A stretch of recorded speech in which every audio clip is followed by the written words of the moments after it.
अस्सलाम dear students, आज हम पढ़ रहे हैं लेक्चर नंबर 56 और टॉपिक है हमारा initiation of nerve impulse. Last time हमने रेस्टिंग मेम्ब्रेन पोटेंशियल और उसके बाद फिर हमने उसके फैक्टर्स को डिटेल के साथ पढ़ा था। तो आज हम पढ़ रहे हैं इनिशिएशन ऑफ नर्व इंपल्स कि नर्व इंपल्स की इनिशिएशन कैसे होती है। इसमें सबसे पहले हमारे पास एक शॉर्ट क्वेश्चन है, थ्रेशोल्ड स्टिमुलस। बेसिकली जब रेस्टिंग मेम्ब्रेन पोटेंशियल होता है तो आउटर साइड सारी की सारी मोर पॉजिटिव होती है और इनर साइड नेगेटिव होती है। तो मेरे पास यहां पर एक न्यूरॉन की सेल मेम्ब्रेन नजर आ रही है आपको।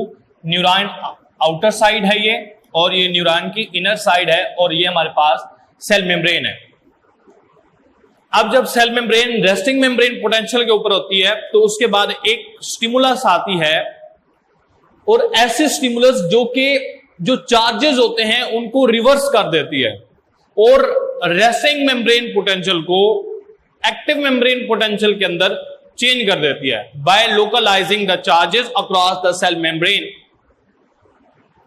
The charges are become reverse and the outer side become more negative and inner side become more positive due to the localizing of the charges, and only a small portion take part in the active action potential of the cell membrane. Not only all the cell membrane, only where the stimulus occurred, where stimulus achieved, only a small portion of neuron which take place in action potential. Clear class? तो ये वो stimulus जो कि resting membrane potential को active membrane potential के अंदर convert करती है, उस स्टिमुलस को, उस अप्रोप्रिएट स्टिमुलस को कहते हैं threshold stimulus. Class, what is threshold stimulus? Under normal conditions the nerve impulse is initiated by an appropriate stimulus called threshold stimulus. कि नॉर्मल कंडीशंस के अंदर जब रेस्टिंग मेम्ब्रेन पोटेंशियल को कोई भी स्टिमुलस जिसके पास ये पोटेंशियल हो कि वो रेस्टिंग को एक्टिव या एक्शन पोटेंशियल में चेंज कर दे, उसको हम कहते हैं थ्रेशोल्ड स्टिमुलस।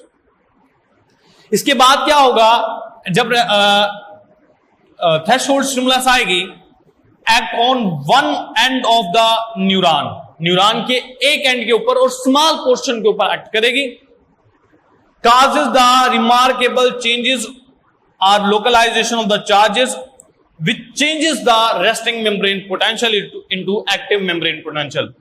अब देखिए यहां पर आपको बाकी सारे पॉजिटिव नजर आ रहे होंगे, ये वाला पोर्शन आपको नेगेटिव नजर आ रहा होगा और ये वाला पोर्शन आपको पॉजिटिव नजर आ रहा होगा, बाकी सारा नेगेटिव है। तो ये वो जगह है जहां पर थ्रेशोल्ड स्टिमुलस ने एक्ट किया है, और जब थ्रेशोल्ड स्टिमुलस ने एक्ट किया तो जो चार्जेस थे वो क्या हो गए, रिवर्स हो गए। इसको हम कहते हैं, इस स्टिमुलस को हम कहेंगे थ्रेशोल्ड स्टिमुलस। और थ्रेशोल्ड स्टिमुलस के बाद चार्जेस का उलट होने के बाद जो मेम्ब्रेन पोटेंशियल है उसको हम एक्शन पोटेंशियल या एक्टिव मेम्ब्रेन पोटेंशियल कहते हैं। डेफिनेशन क्या होगी?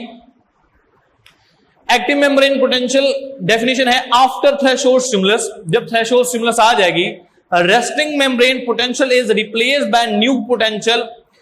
रेस्टिंग मेम्ब्रेन पोटेंशियल एक नए पोटेंशियल के साथ क्या हो जाएगा, चेंज हो जाएगा, in which inner surface become positive. Inner surface क्या बन जाएगी, positive, and outer surface become negative, and outer surface क्या बन जाएगी, negative. For millisecond during conduction of the nerve impulse is called action या active membrane potential। तो class दोबारा से बता देता हूं, जब थ्रेशोल्ड स्टिमुलस आती है तो जो चार्जेस होते हैं वो रिवर्स हो जाते हैं, अंदर जो पॉजिटिव था वो नेगेटिव हो गया और जो बाहर पॉजिटिव था वो क्या हो गया, नेगेटिव हो गया। इसके बाद क्या होगा, कंडक्शन होगी नर्व इंपल्स की, और इस वक्त पोटेंशियल जो होगा वो एक्टिव मेम्ब्रेन पोटेंशियल कहलाता है। तो ये हमारे मतलब टॉपिक की डेफिनेशन आ गई, एक्टिव मेम्ब्रेन पोटेंशियल। उसके बाद क्लास हमारे पास नेक्स्ट है जी फैक्टर।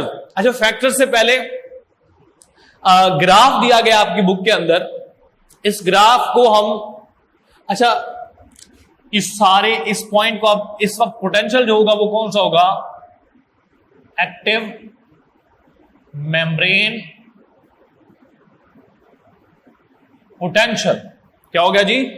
Active membrane potential. और ये कंडक्ट करेगा नर्व इंपल्स को। क्या करेगा? नर्व इंपल्स को कंडक्ट करेगा। वो कैसे करेगा वो नेक्स्ट लेक्चर के अंदर हम साइनैप्स के अंदर देखेंगे। तो अभी आपने सिर्फ ये याद रखना है कि चार्ज रिवर्स होने के बाद जो पोटेंशियल होता है उसको एक्टिव मेम्ब्रेन पोटेंशियल कहते हैं during conduction of nerve impulse. और इससे पहले जो स्टेज थी वो क्या थी? Resting membrane potential. अब हम डायग्राम में, ग्राफ में आपको जो पॉइंट नंबर 1 नजर आ रहा है, it is called resting membrane potential. और रेस्टिंग मेम्ब्रेन पोटेंशियल कितना होता है? -70 मिलीवोल्ट्स या 0.07 वोल्ट्स। ये हमारे पास है रेस्टिंग मेम्ब्रेन पोटेंशियल। आप देख सकते हैं ये हमारे पास रेस्टिंग मेम्ब्रेन पोटेंशियल कितना है? -70 मिलीवोल्ट्स। उसके बाद क्या होता है कि जब थ्रेशोल्ड स्टिमुलस आ जाती है उसके बाद चार्जेस रिवर्स हो जाते हैं, सोडियम गेट्स ओपन हो जाते हैं। सोडियम गेट्स के ओपन होने के बाद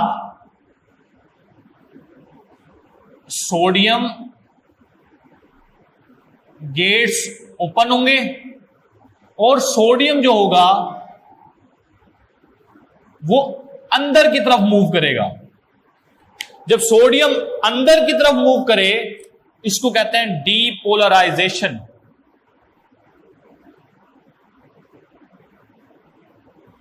क्या होगा जी? पॉइंट नंबर 2 क्या है? अब डीपोलराइजेशन आपको यह नजर आ रहा होगा, डीपोलराइजेशन। और यहां पर क्या हुआ? सोडियम गेट्स ओपन हुए और sodium move inside the neuron. Neuron के अंदर चला गया। किस लिए? फॉर लोकलाइजेशन ऑफ चार्जेस, ताकि अंदर वाली साइड पॉजिटिव हो जाए क्योंकि वो सोडियम आयन आ रहा है। तो ये हमारे पास क्लास कहलाएगा डीपोलराइजेशन। जबकि रेस्टिंग पोटेंशियल को हम कहते हैं polarization. Resting membrane potential polarization कहलाएगा। जबकि सोडियम गेट के ओपन होने के बाद सोडियम का अंदर आना डीपोलराइजेशन कहलाएगा। इसके बाद पॉइंट नंबर 3 के अंदर सोडियम गेट्स क्लोज हो जाते हैं और इसकी जगह पर पोटाशियम गेट्स ओपन हो जाते हैं। और आप जानते हैं पोटाशियम, फिर पोटाशियम की होगी डिफ्यूजन। पोटाशियम की क्या होगी? डिफ्यूजन। अब डिफ्यूजन कैसे होती है? हमेशा हायर कंसंट्रेशन से लोअर, अंदर ज्यादा है तो पोटाशियम कहां से चले जाएंगे? बाहर चले जाएंगे, आउटसाइड द न्यूरॉन। इस वजह से अब जो इस कंडीशन को जब पोटाशियम आयन बाहर चले जाएं तो इसको कहते हैं रीपोलराइजेशन। ये हमारे पास 4th स्टेप आ गया। फिर उसके बाद लास्ट में होता है रिकवरी। रिकवरी में क्या होगा? दोबारा उलट हो जाएगा कि अंदर वाली साइड मोर नेगेटिव हो जाएगी और बाहर वाली साइड मोर पॉजिटिव हो जाएगी। ये हमने शुरू के अंदर जो लास्ट टाइम हमने रेस्टिंग मेम्ब्रेन पोटेंशियल और उसके फैक्टर्स रीड किए थे उसके अंदर हमने डिटेल के साथ इसको देखा था। Clear class? तो ये हमारे पास पोलराइजेशन, डीपोलराइजेशन और रीपोलराइजेशन में डिफरेंस है। उसके बाद क्लास हमारे पास है एक्टिव मेम्ब्रेन पोटेंशियल के फैक्टर्स कौन से हैं। तो क्लास ये हमारे पास सिंपल सी डायग्राम है। तो सबसे पहले अगर हम पॉइंट है सोडियम एंड पोटाशियम आयंस, तो याद रखें न्यूरोलॉजिस्ट कहते हैं कि सबसे पहले जो न्यूरॉन की मेम्ब्रेन होती है इसमें सोडियम गेट्स ओपन होते हैं और सोडियम बाहर से अंदर की तरफ मूव करते हैं और उसके बाद फिर पोटाशियम गेट्स ओपन होते हैं और वो डिफ्यूजन के जरिए बाहर चले जाते हैं। तो इसके लिए चार्जेस लोकलाइज्ड हो जाते हैं और इसकी वजह से जो अंदर वाली साइड है वो क्या हो जाएगी? पॉजिटिव और बाहर वाली नेगेटिव। ये हमारा सेकंड पॉइंट है। चार्जेस आर रिवर्स, चार्जेस क्या हो जाएंगे, रिवर्स हो जाएंगे। कैसे, बाहर वाली मोर नेगेटिव हो जाएगी और अंदर वाली मोर पॉजिटिव, और ये वो पॉइंट होगा, वो स्मॉल पोर्शन होगा जहां पर थ्रेशोल्ड स्टिमुलस ने एक्ट किया। क्लास उसके बाद हमारे पास है passage of nerve impulse. Nerve impulse क्या होगी, कंडक्शन होगी। The neuron conduct the nerve impulse after receiving threshold stimulus, after the localising of the charges, after the active membrane potential, neuron conduct nerve impulse from outer side to inner side. उसके बाद next class हमारे पास है membrane potential, active membrane potential. आप diagram में देखो, आपको यहां पर क्या नजर आ रहा है, 50 मिली वोल्ट्स, और ये पॉजिटिव में है, या इसी को हम लिख सकते हैं 0.07 पॉजिटिव वोल्ट्स। ठीक है क्लास। अच्छा जी, उसके बाद नेक्स्ट है जी हमारे पास साल्टेटरी इंपल्स। साल्टेटरी इंपल्स, ये हमारे पास इंपॉर्टेंट शॉर्ट क्वेश्चन है।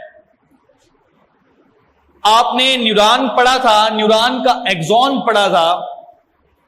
एक्सॉन में आपने पढ़ा था, इसमें स्पेशलाइज्ड सेल्स होते हैं जिनको हम श्वान सेल्स कहते हैं, और श्वान सेल्स रेगुलर इंटरवल्स में प्रेजेंट होते हैं। जहां श्वान सेल प्रेजेंट होते हैं वहां एक माइलिनेटेड लेयर, लिपिड की लेयर डेवलप होती है। ये मैंने जो ग्रीन कलर की बनाई है, this is called myelinated layer which is made up of lipid. Class, lipid की लेयर जो होती है ये इंसुलेटर होती है, ये नर्व इंपल्स को पास नहीं होने देती। उसके बाद क्या होता है क्लास, अब नर्व इंपल्स जो होती है, अच्छा एक और पॉइंट, जहां पर माइलिनेटेड लेयर नहीं होती है उन पॉइंट्स को नोड्स ऑफ रेनवेयर कहते हैं, नोड्स ऑफ रेनवेयर। नोड्स ऑफ रेनवेयर से अब क्या होता है, नर्व इंपल्स एक नोड ऑफ रेनवेयर से दूसरे, दूसरे से तीसरे, तीसरे चौथे, इस तरह से नोड ऑफ रेनवेयर से नोड ऑफ रेनवेयर तक जंप लगा के मूव करती है। उसको हम कहते हैं साल्टेटरी इंपल्स, या हम उसको कहते हैं जंपिंग नर्व इंपल्स। ये इसलिए होता है ताकि नर्व इंपल्स की जो स्पीड है वो इंक्रीज कर दी जाए। ठीक हो गया। उसके बाद यहां पर हमारा लेक्चर एंड होता है। Thank you class, Allah Hafiz.